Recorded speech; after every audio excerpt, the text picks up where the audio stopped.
Hello, folks. I'm David Brewster, and I'm moderating our discussion here today. And we have three Post Alley writers who have been covering the two subjects we're going to talk about, the West Seattle Bridge and council dynamics and taxation and the impact of the coronavirus on the city's budget. So I'd like to start with Kevin Schofield, who produces this very good blog, SCC Insight, which covers the Seattle City Council matters very closely and has been writing some very interesting things about the West Seattle Bridge and what it's going to take to fix that. So Kevin, I gather it's going to be quite a long time before we know what kind of situation we're in. Yeah, so at this point, SDOT, the Seattle Department of Transportation, has closed the bridge because they've found these structural cracks on the side of the bridge. There's actually cracks on the bottom and cracks on the top. They're not so worried about that. It's the ones on the side that might connect those two that could cause a real failure. So they shut it down until they can really sort of assess the problem and figure out if they can fix it and how it might be fixed. In the process, they found another problem that may be actually adding more stress that's in one of the piers a little farther out. So now what they have to do is they have to go fix that. That's going to take them until this summer. Then they're going to shore up the places where the bridge is cracking in the main span so they can get a bunch of crews in there and look at it and really assess what it would take to actually repair it. And at this point, they're not even sure if they can. But that process of fixing the pier on the side and then shoring up the bridge, they can get all the crews in there, is going to take them until early next year. So maybe a year from now, they'll start to have an idea about whether the bridge can really be fixed and what it would cost to do that. In the meantime, it'll probably cost about $33 million, they figure, $35 million to fix the pier, to get it shored up so they can get their crews in there, and to do some traffic mitigation, and to do some really urgent work they need to do on the lower bridge so they can run it at max capacity between now and then. Let's shift to that lower bridge, and I want to introduce Michael Lewis, who has started a new think tank and data service called Puget Sound Indexer, and a lot of those articles also appear on Post Alley. And Michael, you did a study about the commuting patterns, the existing commuting patterns, and I know you're looking into some further elements of that. So why don't you fill us in about the commuting patterns and the problem that the loss of that bridge is going to be for West Seattle? Yeah, right now there's an interesting set of data that comes from the Census Bureau that matches up where people live and where they work, and it shows about 45,000 people go to work every day who live in West Seattle. Only about 7% of those stay in West Seattle, so the other 93% leave West Seattle. Of those, about 30% are going to Seattle. So, and a fair number of those would be bus riders. About 20% overall of people in West Seattle take the bus every day. So the downtown group probably are bus rides. That includes South Lake Union, and there's the rapid ride that takes you all the way to South Lake Union. So that works pretty well. And if they keep bus service on the low bridge and could make that work, those people will be pretty well off. Everybody else is going to struggle a bit. About 12% of the commuters go to somewhere in South Seattle, predominantly in the Duwamish area. About 20% continue south, all the way to South King County, Pierce County, and about 18% go to the north part of Seattle, and about 15% go over to the east side. So there's people going all over the place where there is no direct bus service right now. Now, the ones heading south can probably, use the surface streets to get their way out, although those are all going to get clogged as people stop heading toward the bridge and have to head south toward one of the very few ways off. The problem with West Seattle, it's got that topography that just makes it really difficult to get and find across the river. So that's going to be a real challenge. There's no simple answer to that because most of those people are not within a one bus ride, so they've got to make a choice. I figured it would take you about an hour and a quarter to get from there to Bellevue under decent circumstances. So that's a long trip. On the other hand, there's also people who go to West Seattle every day. About 20,000 people or so commute to West Seattle somehow, and they've got to get in there as well. And most of those are coming from the south end, so it'll be less of an issue, but a fair number coming from North Seattle and from the east side as well. So there's no simpler, you can't just sort of sprinkle the transit pixie dust on this and make it go away, because most of the people coming out of West Seattle simply aren't in a place where our radial bus system is going to work for them. I think you found that like 67% of the commuters from West Seattle are in cars. That's the 22% of people in West Seattle commute by bus, which is about the city average.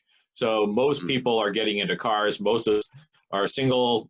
Those what carpools there are usually just two people. So yeah, it's mostly car commuters, just like anywhere else. And they, it's a whole lot faster under most circumstances to take your car, unless you got, but when you have to pay for parking downtown or in the University District, or wherever, that becomes an issue. So they're predominantly car commuters, and it's going to be a real chore to figure out how to get those people to all these far-flung places without squeezing them all through those few bottlenecks getting out of West Seattle. Another problem could be, as I understand it, is that the low bridge may not be available anymore because of the danger of the high bridge collapsing on that. Has that been sorted out, Kevin? Do you know about that? So SDOT has definitely been talking about that. At this point, they are not concerned that the high bridge is imminently going to collapse on that. So they've written plans, and they've got new monitoring equipment in there, so they're watching it day by day. They say they have almost daily inspections of the bridge, so that they'll get advance notice if it really looks like there's an issue. And they have plans for what they would do with first responders and shutting down the bridge and everything if they needed to do it quickly. But at this point, it's really just a contingency plan. There is no one whose sort of daily working assumption is that they're going to have to shut the low bridge down because of the danger of the high bridge. So those are the engineering and technical problems. I want to now turn to Sandeep Kaushik, who is a public affairs consultant and a political writer, both for Post Alley and for The Stranger before that. And that is, how do you think the politics of reaching a decision, as well as finding the money for the repair of the West Seattle Bridge, are going to work out? And I'm reminded that the viaduct is in a sense a similar situation, endangered by the earthquake to falling down and so forth. And then this long political debate about what to do with the viaduct, and I think we're now about to have a long political debate of what to do about the West Seattle Bridge. Do you build a new bridge? Do you build a tunnel? Do you how do you resolve this? And Sandeep, can you wave your magic wand and Sure. Well, to the extent I can, there's any certainty about this, which is a very limited extent at this point, since, as Kevin says, right now we don't even really know, what the proposal is going to be about whether the bridge can be repaired, whether they're going to have to replace it entirely, and what's going to happen. But I will say, to your point, that absolutely, as much as this is a transportation problem and an infrastructure problem, it is a political problem for the city as well. Everybody I know in West Seattle is freaked out, wound up, extremely worried about their ability to kind of get between West Seattle and the rest of the city. And so I'm sure Councilmember Herbold, whose district it is hearing about this. I know other folks in the city, SDOT, the mayor's office, they're all hearing a lot from constituents about this bridge. In terms of its comparison to the viaduct, I mean, the viaduct fight was different in some ways because it became a kind of as much an environmental battle as other things. I think the landscape is a little bit different around the West Seattle Bridge. On the plus side, I think there's a lot of talk right now that there may be a big pile of federal infrastructure money that may be coming down the pike soon. And if that materializes, that could be very, very helpful in terms of addressing this West Seattle Bridge problem. But I think there's also, I would say, that the city, the council, and some of the elements of the city haven't really come to terms yet with the implications of the cost factors, the time factors, some of those things about this West Seattle Bridge problem. So there was a huge council hearing today, a very lengthy council hearing today, where they got a budget briefing from Budget Director Ben Noble, who talked about the 20% shortfall that the COVID-19 crisis has created in the city's revenue forecast. And yet the conversation among much of the council is still about funding new stuff. It's about making cash payments to poor people for COVID relief. It's about funding new affordable housing or Green New Deal initiatives. And we're not hearing a whole lot of conversation from the political powers that be at the city, at least at the council right now, about either addressing the city's budget shortfall, which is huge, or addressing these huge infrastructure problems and looming infrastructure problems like the West Seattle Bridge. And not just the West Seattle Bridge, but the Magnolia Bridge, the Fremont Bridge needs to be replaced at some point. There's a lot of infrastructure costs that are on the table that are looming for the city. So I think we're a ways away from figuring out what the pathway is going to be, and I'm not even sure we're at the step yet where the city's really grappling fully with the scope of the If you add up the hurricane force winds that have hit the city, there's the tremendous impact on the budget by the loss of revenue, tax revenue, by the closing down of the economy. There's the loss of the West Seattle Bridge, bad timing for that. There's the fact that the city's Department of Transportation is recovering from bad public relations and problems that they did before, and so there isn't that. And then on top of that, you have a very new city council that has not really sorted itself out as to where the center of political gravity is on that. And there's one more issue too, which is just simply the expense of the COVID response. Mm-hmm. And Ben Noble said in a briefing yesterday that the city has already spent about $15 million on that, and he expects that it could go as high as $100 million by the time they're done. So that's that's new money. They're going through, checking behind the couch cushions for spare change and places where they can pull in money to help with that. But they certainly don't have $100 million sitting around to just spend on the COVID pandemic. And then to make things even worse, you've got a transit system that's run by another government that's relying on sales tax that's just absolutely clobbered. And then they haven't been collecting fares either. So you've got no fare collection, sales tax collection's way down, and then people don't want to get on the bus because they don't feel safe. So you've got this other problem. Your big solution to this bridge problem is itself problematic right now. Right, and add on top of both of the previous comments, the city council is talking about a significant new tax right now, and having a conversation about what that looks like. It could be a payroll tax on larger businesses. It could be a payroll tax on higher paying jobs. Could be potentially a flat rate income tax. But whatever those options are, none of them, as Ben Noble said in his budget briefing today, none of them are going to produce any revenue before the latter part of next year. So there's no immediate flood of new cash coming in, even if a big new tax is passed, to fund either the COVID relief stuff that the council wants to do, which includes cash payments to 100,000 lower income people for a 4-month period, or really to backfill the city's huge budget hole that's been created by COVID. So it's a really difficult budgetary situation. As I said, I don't know that has really percolated through. This changed landscape, this radically changed landscape, hasn't really percolated through with, I think, some of the council members. As David, as you say, a lot of them are new or relatively new. Many of them have not lived through a budget downturn, and certainly nothing this severe. Well, actually, none of our 11 elected officials in city government were around during the last recession, right? This is new to all 11 of them. Lisa at least was a council aide, I would say. Lisa Herbold was on Yeah. But she didn't actually have to make any of the hard no, decisions. true. about She was it, not an elected right? official. Yeah. Yeah. Well, not only that, but they've been Kevin, one question, if I might, Michael, just a second, is Sure. one question for you is, what does the city have in the way of reserve funds and rainy day funds Sure. that can tide it over until the federal cavalry arrives or a new tax arrives? Yeah, so they have two funds. One is literally called the Rainy Day Fund, or at least that's how everybody refers to it. And it's about $60 million right now.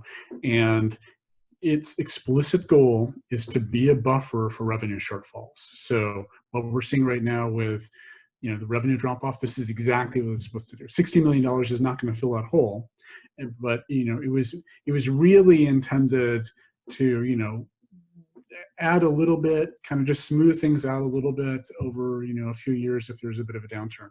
So it certainly wasn't designed. It isn't funded at a level that will solve this problem, but it's at least a start. It helps a little bit.